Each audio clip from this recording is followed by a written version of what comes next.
Hi guys, an interesting conversation came up on Facebook. A couple of friends of mine were talking about if it was socially acceptable to walk around or wear swords today, and if it had always remained so.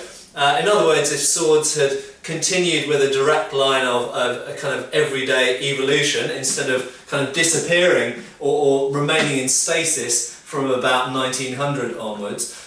What type of swords would people be wearing today?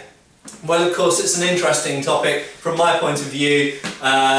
It's just a bit of fun, a bit silly. Obviously, this never would have happened in at least most civilized countries. But from my perspective, there are towards the end of the period when swords were still kind of carried and used. At the end of the 19th century, you've got civilian swords and you've got military swords, and clearly they're by that point, two different types of sword. Generally speaking, in the last civilian swords that were really carried were the ones that were carried openly were small swords, and then court swords, as they're known, which were really an evolution of the small sword.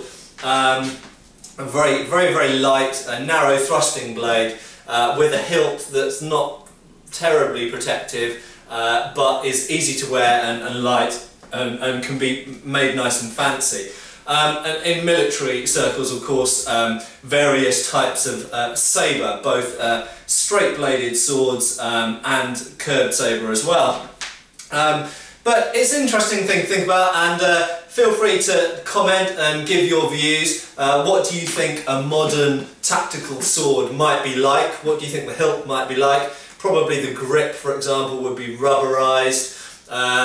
Probably the guard and the hilt parts would be stainless steel, so you don't have to worry about it rusting. What would the blade be made of? I think, and this is a question that comes up also sometimes in comments on my videos, is are there better materials to make swords from than carbon steel, as in what the original swords were made from? I actually think that probably carbon steel is still the best thing. Carbon spring steel is the best thing to make a sword blade from.